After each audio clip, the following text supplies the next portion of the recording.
आपका अपना शासन प्रणाली था, आपका अपना व्यवस्था था, आपकी पाड़ा व्यवस्था थी, तो आपका 1 इंच जमीन भी आपसे छीनने का हिम्मत किसी ने नहीं की। और कहने से पूर्व 2-4 लाइन ये कहना चाहेंगे। एक कुड़ू प्रखंड ये माना जाता है कि ये उरांव का वास स्थल है। वो इसलिए 2 कारणों से, 2 प्रमुख जो कारण है और 2 प्रमुख वजह है। आदिवासियों की जो शासन प्रणाली थी, अगर वो आदिवासी समाज में कहीं पर सबसे ज्यादा अगर सशक्त था तो लोहरदगा जिला के इस कुड़ू प्रखंड में। और वो शासन प्रणाली क्या थी? पाड़ा व्यवस्था।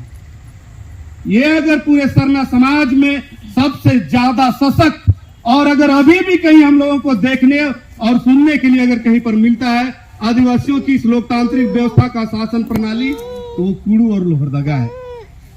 ये पहला वजह है कि जिससे इस वजह से हम पूरे भारत देश में ये माना जाता है कि उरांव का वास, उरांव का वासिंदा जगह ये कुड़ू लोहरदगा है। और दूसरा जो प्रमुख वजह है, दूसरा प्रमुख वजह, ये धरती, ये जगह क्रांति की जगह है। ये ऐसा जगह है, ऐसी भूमि है जहां से आदिवासी समाज के वीर योद्धा, हमारे महापुरुष लोग पैदा हुए और क्रांति की उद्भव हुई।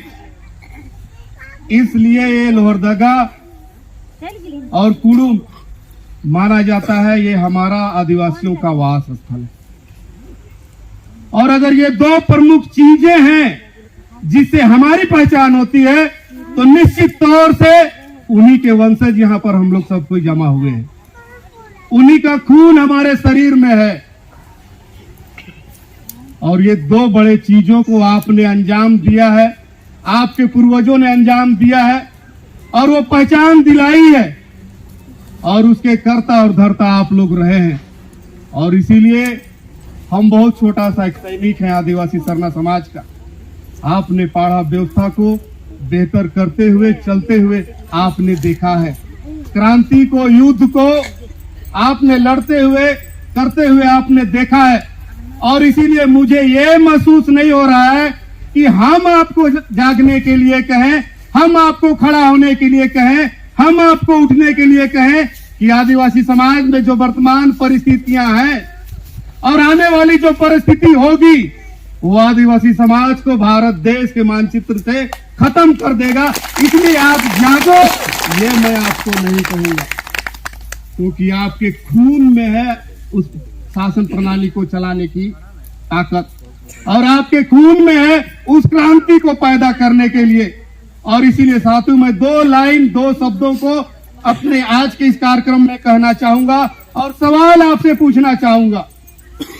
और पहला सवाल यह है, कल परसों हम लोग 26 जनवरी बिताए, यानी लोकतंत्र का 75वां साल हमने बिताया।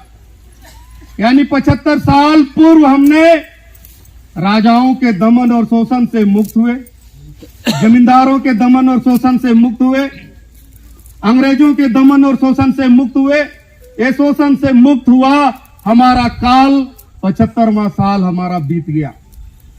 और ये 75वां साल पहले, 75 साल पहले हमारे बीच में, हमारे लिए, हमारे समाज के लिए एक व्यवस्था को थोप दिया गया। और वो व्यवस्था क्या था? लोकतांत्रिक व्यवस्था को।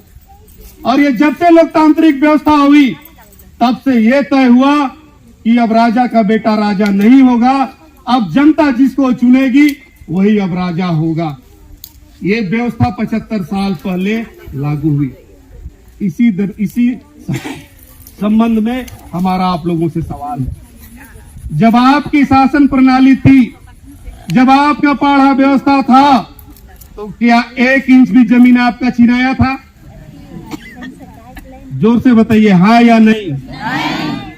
जब आपका अपना शासन प्रणाली था, आपका अपना व्यवस्था था, आपकी पाड़ा व्यवस्था थी, तो आपका 1 इंच जमीन भी आपसे छीनने का हिम्मत किसी ने नहीं किया। आपका बेटी और बहन का इज्जत और आबरू को छीनने का हिम्मत किसी ने नहीं किया। आपका जितना भी व्यवस्था था, उस व्यवस्था को चीरहरण करने का ताकत किसी पर नहीं था।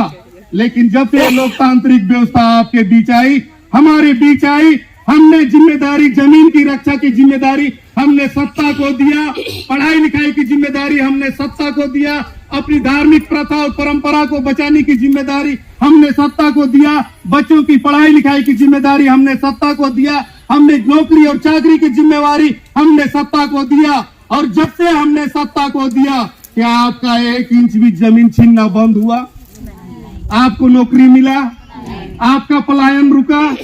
आपकी गरीबी दूर हुई?